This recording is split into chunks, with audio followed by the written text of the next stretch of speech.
The kettle screamed just as the morning sun stretched across the township roofs like a lazy cat. Maria didn't rush to it. Her hands were elbow-deep in a plastic basin of warm, soapy water, her fingers scrubbing the delicate edge of a crystal vase, the same vase that used to sit on the piano in the lounge, gathering dust for 17 long years. The steam from the kettle fogged up the old kitchen window, tracing lines on the cracked glass like ghosts of fingers trying to write messages from another time. The air was still, heavy, and inside her chest, her heart beat with the weight of memory. The house was quiet. Too quiet. Her daughter, Zinzi, had gone to the spaza shop to buy polish and fresh bread. Outside, dogs barked in the distance, and a rooster crowed late, confused by the winter sun. A breeze came in through the half-open back door and rattled the hanging dishcloth like a warning. Maria stopped scrubbing for a moment and looked around the kitchen. Everything felt too clean and too unfamiliar now. Yet somehow, it still smelled the same. Sunlight bar soap, mop water, and something else. Something older. Something like longing. She turned off the kettle. Poured the boiling water into a chipped enamel mug filled with rooibos tea bags and let it steep beside her as she wiped sweat from her forehead with the hem of her apron. Her back hurt, the kind of dull, dragging pain that settled deep in the bones and refused to leave. But she welcomed it. It made her feel real, alive, present. It reminded her that time had passed, time full of secrets, silence, and survival. Today was not a normal day. Today, he was coming back. Luca, the son of her late employer, the child she had watched grow, from a chubby-cheeked toddler with wide eyes and soft curls, into a quiet boy with sad silences and too many questions. He had left with his parents for Europe when he was barely 11, after his father got that job in Geneva. A better life, they said. New beginnings. And after that, nothing. Just a few Christmas cards. A typed email once, long ago. Then silence. She had heard of their passing through someone at the old church. A car accident, rain, Switzerland, cold roads, no survivors. But no one called her. No one thought to ask the woman who had rocked him to sleep, who had wiped his nose, who had taught him how to tie his shoelaces. Now, 17 years later, she was told that he was coming back. The lawyer had called 2 weeks ago. "Miss Maria," he said, voice clipped and polite. "Mr. Luca will be returning to South Africa. He has asked that the house be prepared." Prepared? The word rang in her ears like a bell. How do you prepare a house for someone who left as a boy and returns as a man who doesn't remember you? But Maria said yes. She always said yes. That's how she survived the years. Saying yes when her heart screamed no. Saying yes when they asked her to stay, overnight. Saying yes when they forgot to pay her. Saying yes when the house fell quiet after they left. She had kept the keys. She was asked to back then. Just in case, they had said. You never know.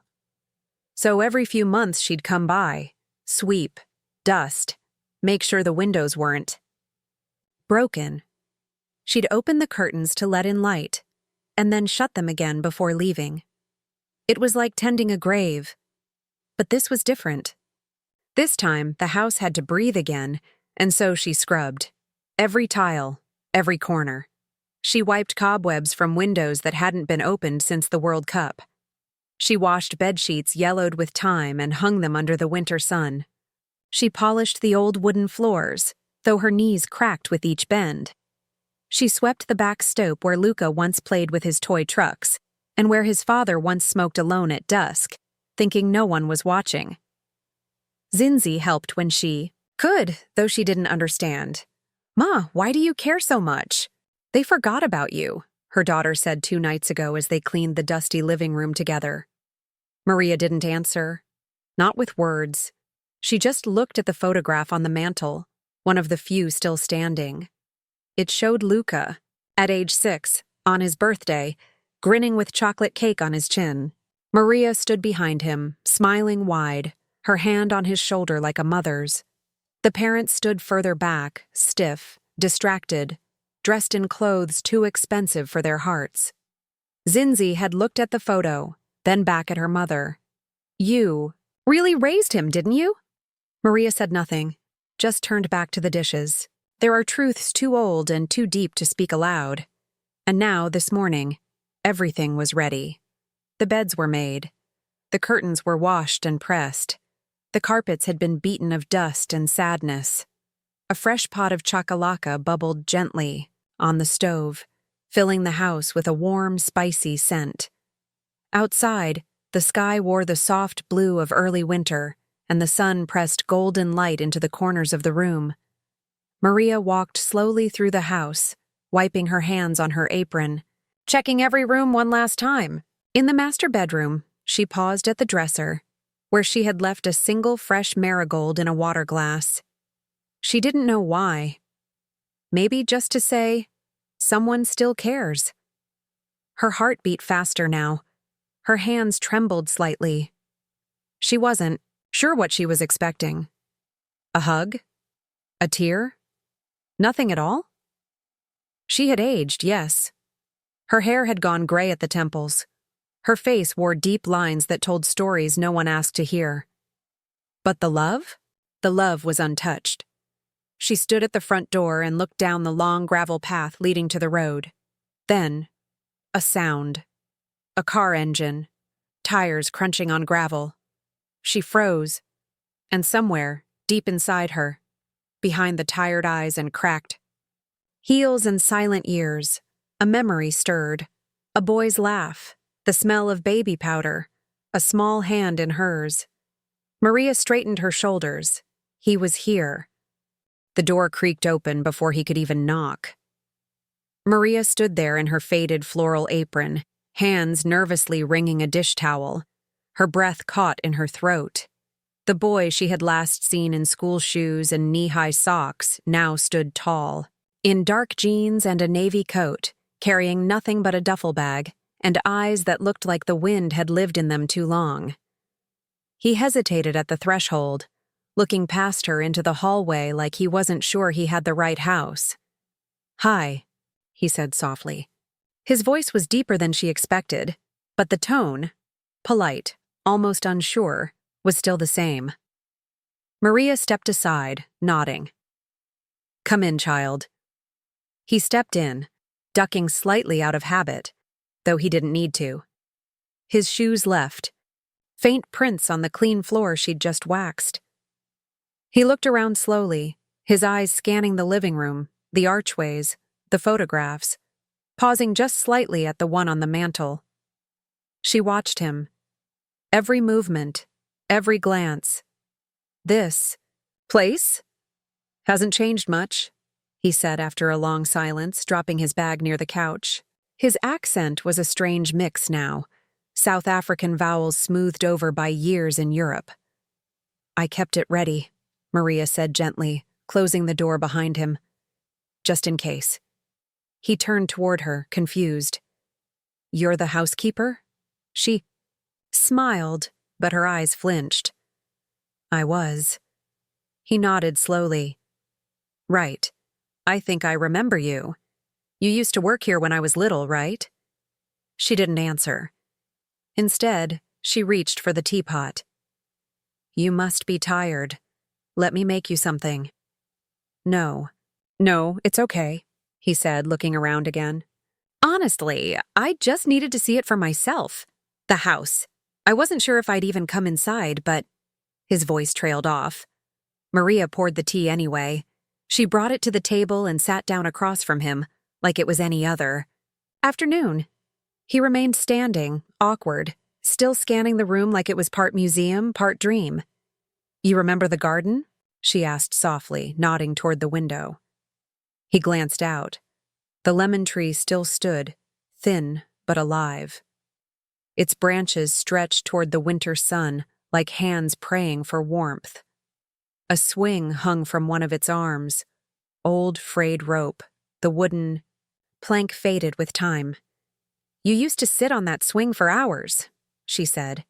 "Even when your parents weren't home. You used to hum to yourself. Luca squinted, a memory tickling the back of his mind. I thought that was a dream. No, child. It was real. You would sing little songs about flying, and when the wind blew, you said it was the spirits pushing you higher. He gave a small laugh, embarrassed.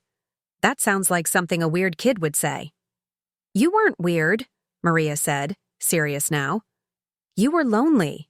His expression changed slightly. Not sadness, but something more cautious. I don't remember much about those years. It's strange. I remember the house, the floorboards creaking, but not the people. I barely remember my parents. Maria stirred her tea slowly, watching the way his fingers trembled slightly as he picked up his cup. His face had changed, but not completely. The same chin, the same half-curious frown when he was trying to think. They weren't here very much, she said quietly. Your mother traveled. Your father worked late. You had a room full of toys, but you always came to the kitchen. He looked up. You'd sit on the counter while I cooked. You liked the smell of fried onions.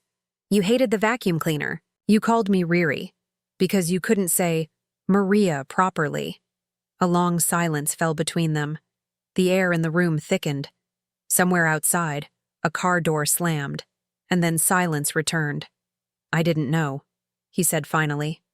No, one ever told me that. They never talked about this place.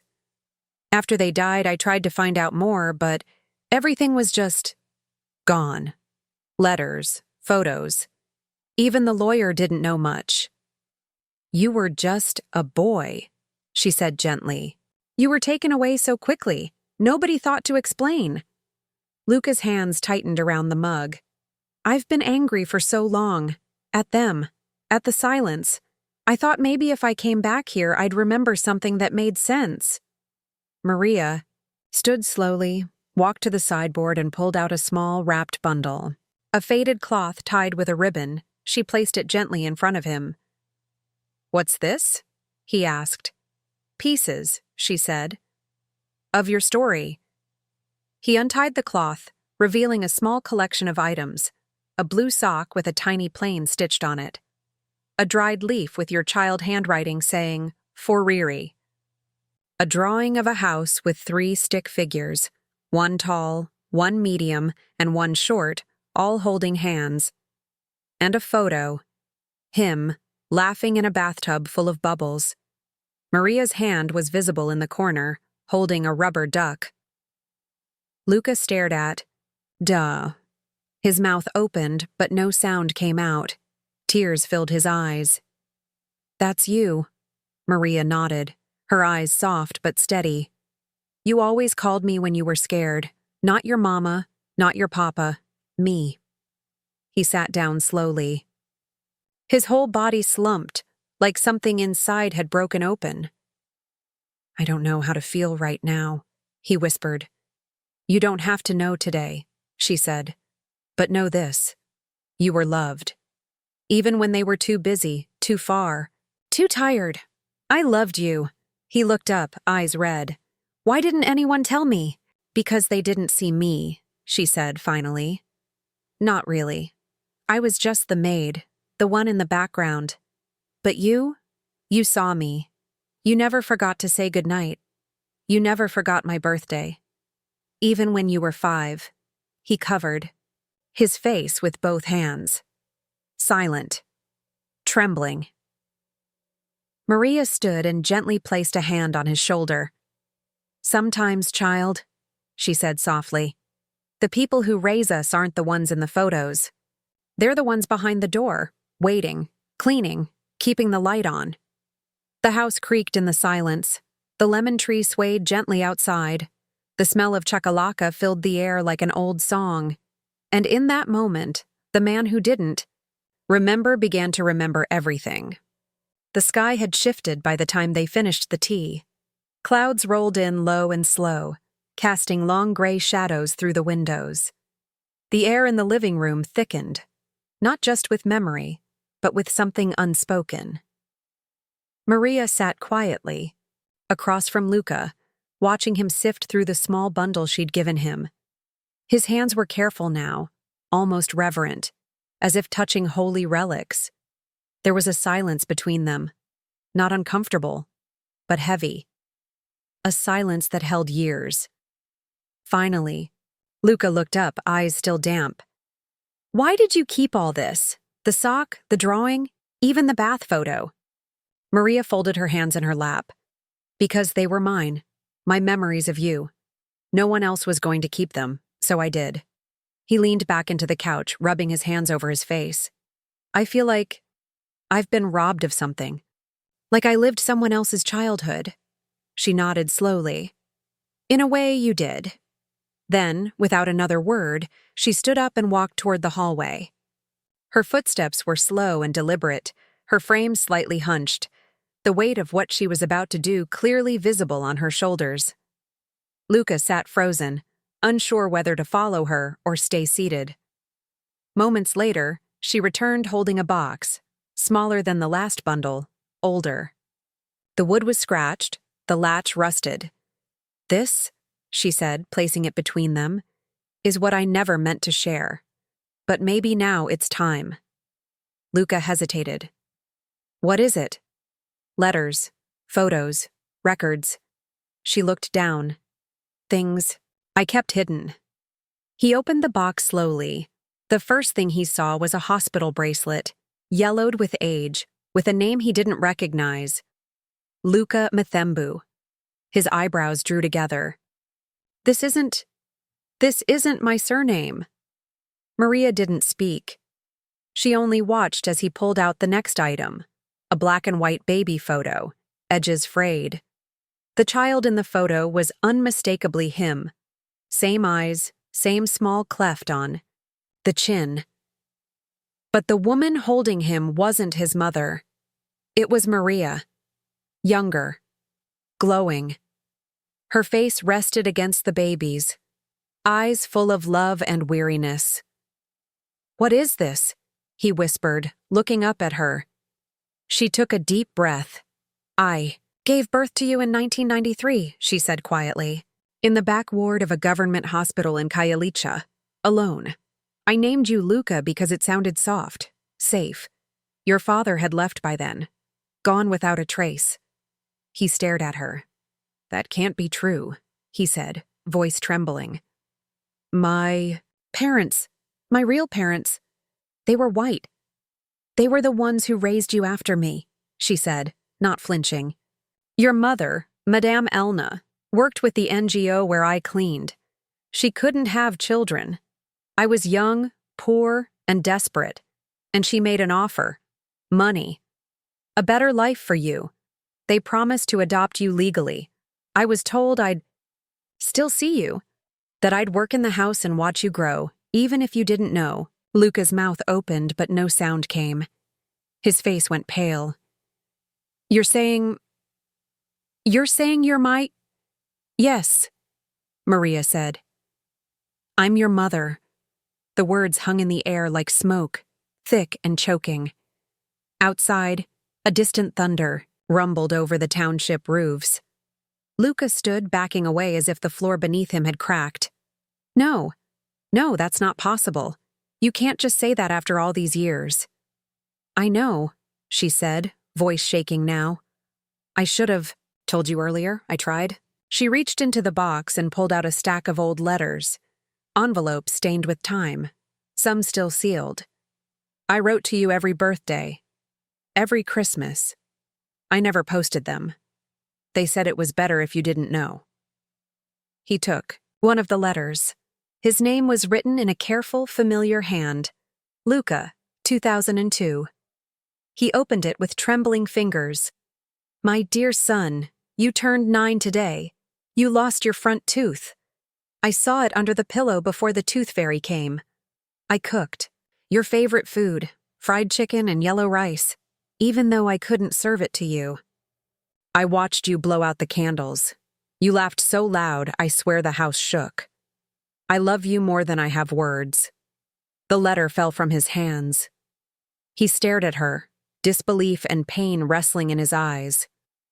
"You raised me as a maid, and never told me you were my mother?" Maria wiped a tear with the corner of her sleeve. I wasn't allowed to be your mother. Not in that house, not in that world. But I stayed close. I chose the only version of motherhood I was allowed. Luca sat down hard on the edge of the couch, hands in his hair. All these years I thought I was an orphan. And you were right here, and you never said, I was scared, she said. I thought if I told you too early, they'd take you away from me completely. And then, the years passed. You left. And the words never found their way out. He didn't speak. He just sat, breathing heavily, eyes locked on the hospital bracelet, the photo, the letters. Why now? He asked finally. Why tell me now? Because I've lived too long, in silence, she said. And because when I saw you walk through that door, I saw the little boy I carried, not just the man you've become. A long silence stretched between them. Then softly, he said, Everything makes sense now. Maria looked up. The way you held me. The way you looked at me like I was yours. He shook his head, half smiling through the tears. I thought I was imagining it. You weren't, she whispered. He reached across the table and gently took her hand. It was a small gesture, but in it lived 17 years of lost birthdays, untold stories, and the quiet ache of a love denied. For a long moment, they just sat like that, holding hands, breathing together. And outside, the sky wept a soft, healing rain. It rained all night, gentle at first, a slow, healing rhythm tapping against the tin roof.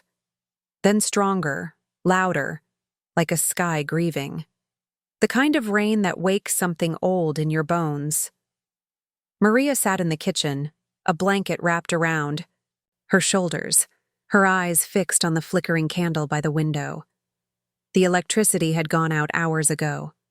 The township slept in darkness. But she was awake. Luca slept in the guest room. She had laid out clean sheets, fluffed the pillows, placed a glass of water on the nightstand, things she'd done 1,000 times before. But tonight, for the first time, she did it not as a maid, but as a mother. She didn't cry. There was no more space for tears, just a silence that hummed in her chest, thick with everything said and unsaid. Across the hall, in the dim light of a cell phone torch, Luca sat on the edge of the bed, reading letter after letter. His fingers traced the ink on every page like he was trying to touch time itself. He read about the years he couldn't remember, the tooth he lost during a game of tag, the song he once sang to the moon, the night he cried in his sleep because of a nightmare about falling. All the moments that had slipped through his fingers, she had held on to. He held the letters against his chest and closed his eyes. He didn't sleep either. At sunrise, the power came back, buzzing faintly through the bulbs. Maria moved through the kitchen like a ghost, setting a pot on the stove. Porridge. Hot, thick, familiar.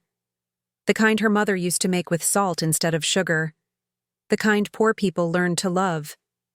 When Luca walked in barefoot, eyes tired, he said nothing. He simply sat.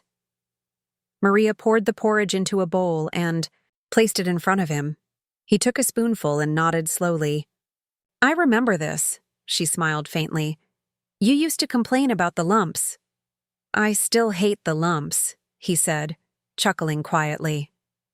They ate in silence for a few minutes. The only sound was the rain easing off and the clink of metal against porcelain. I leave tomorrow, he said at last. Maria paused. I know. I thought I'd stay longer, but I need to sit with this. Everything. Alone. She nodded. I might come back, he added. You don't owe me anything, child. He looked up sharply. Don't say that.